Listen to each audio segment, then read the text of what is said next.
Welcome. दिनैनि क्लासाव लागोन जोङो सोरांनि लामाजों दावगानाय गामिनि जोबथा पेराग्राफ। जोंनि गोबाङानो अजद दैखाङो दि सरकार खुंथाया जोंनो जेबो खाबु होआ, आबाद मावनो दैनि आंखाल। नाथाय जों अजद खालामनाल' आथिं हेबना जना थाबाय थायोब्ला जागोन दा? जोंनि मेगन सिगाङावनो खायफा सुबुङा दिनै 12 दानाव मोन 13 रोखोमनि आबाद मावो।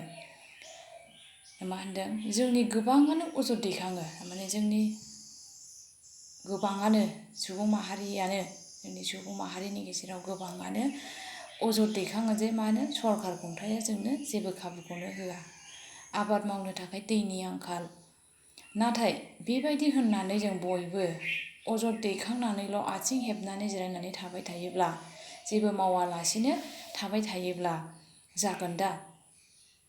जोंहा माने जोङो हेफाजाब मोनाखै, सरकारा जोंनो हेफाजाब होआखै, जेबो खाबु होआखै, आबाद मावनो थाखाय दै गैया, बेबायदि होननानै जोङो जिरायनानै थाबाय थायोब्ला जागोन दा? जानाय नङा। बेबायदि होननानै थाबाय थायोब्ला जोङो मा जागोन? बेयो अलसियानि फावसो जागोन।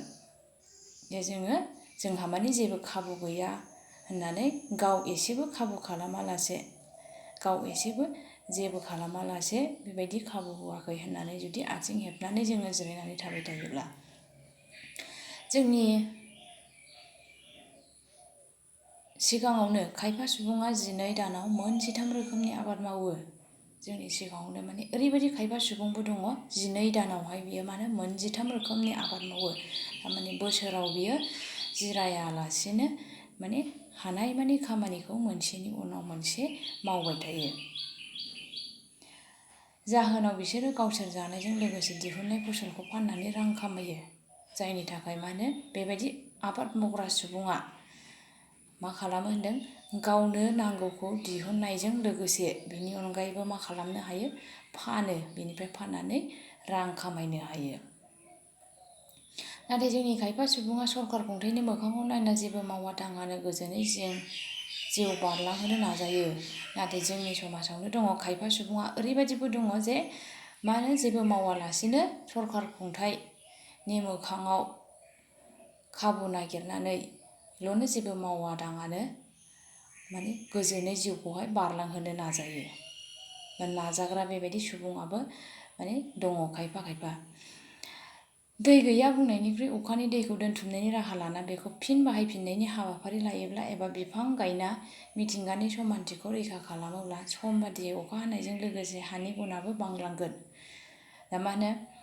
दै गैया बुंनानै ओरैनो थाबाय थानायनिख्रुइ अखानि दैखौ दोनथुमनायनि राहा खालामनानै बेखौ फिन बाहायफिननायनि हाबाफारि लायोब्ला मा जायो? जोङो खामानिखौ मोजाङै मावनो हागोन।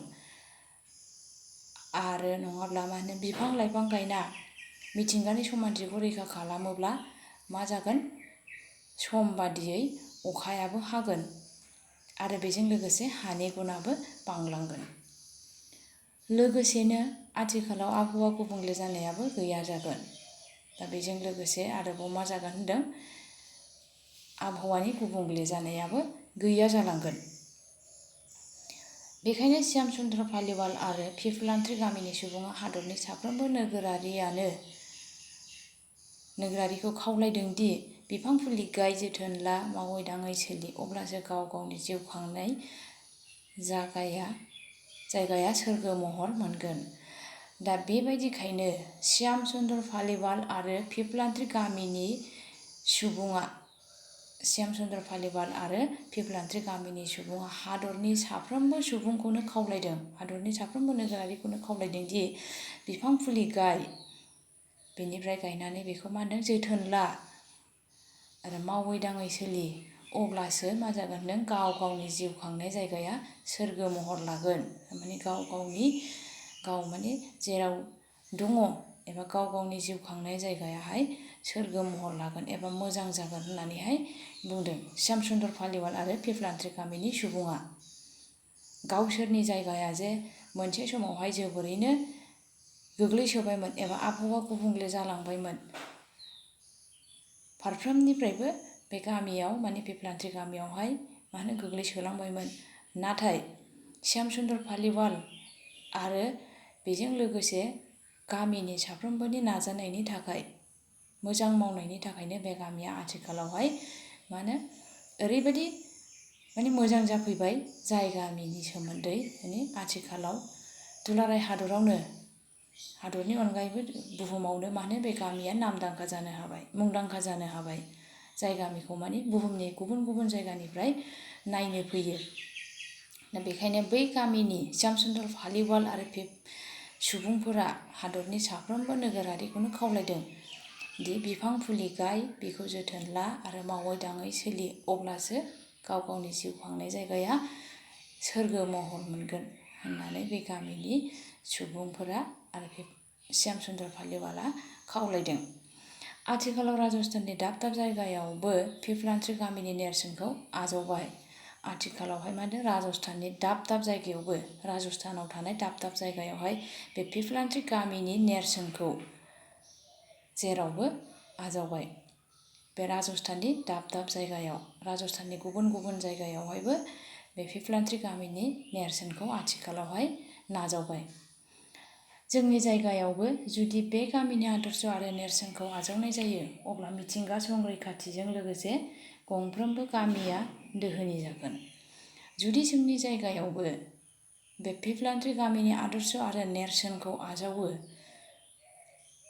आजावोब्ला, बे पिपलान्ट्रि गामिनि आदर्श आरो नेरसोनखौ जुदि आजावोब्ला, अब्ला मिथिंगा संरैखाथिजों लोगोसे गंफ्रोमबो गामियानो दोहोनि जागोन।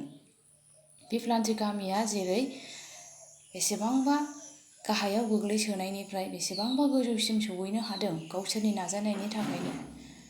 दा जोंनि जायगायावबो जुदि बे गामिनि आदर्श आरो नेरसोनखौ आजावोब्ला, अब्ला जोंनि जायगायावबो गंफ्रोमबो गामिया दोहोनि जागोन।